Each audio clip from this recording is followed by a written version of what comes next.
হাতে আনন্দধারার প্রথম চিঠি। লিখছেন গোপাল দাস, সিঙ্গুর জলাঘাটা, হুগলি থেকে। শত প্রতিবন্ধকতায় দৃষ্টিভঙ্গি বলে দেয় তোমার মনস্থিতি, দেখায় আগামীর পথ কতটা উজ্জ্বল, আনন্দময়, সফল।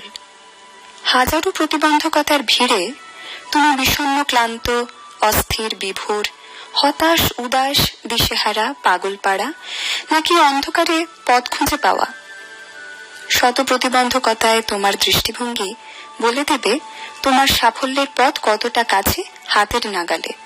শত প্রতিবন্ধকতা ছিল, আছে, থাকবে, তার মধ্যে খুঁজে পেতে হবে জীবনের সকল আলোর পথ, নবদিগন্ত ইচ্ছা, আগামীর সন্ধান, জীবনের বিকাশ, বেঁচে থাকার গান, নবজীবনের নবপ্রাণ।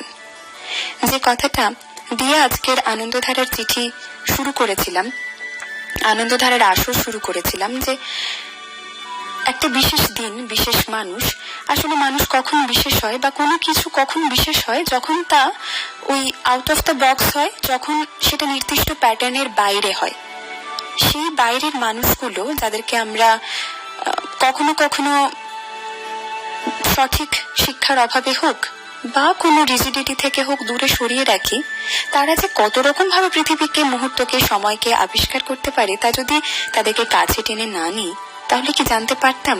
কত সুন্দর সুন্দর নবপ্রাণ, নবজীবন। আগের চিঠির সূত্রে গোপাল দাস লিখেছেন যে এই নবজীবন, নবপ্রাণ কত নতুন নতুন ভাবে উদ্ভাবন লুকিয়ে থাকতে পারে একটা মানুষের মধ্যে, এবং দেখার দৃষ্টিভঙ্গির মাধ্যমে, পার্সপেক্টিভ যাকে আমরা বলি, সেই পার্সপেক্টিভের মধ্যে, সেটা তো আমাদেরকে আবিষ্কার করতে হবে। আবিষ্কার আমরা কখন করতে পারবো?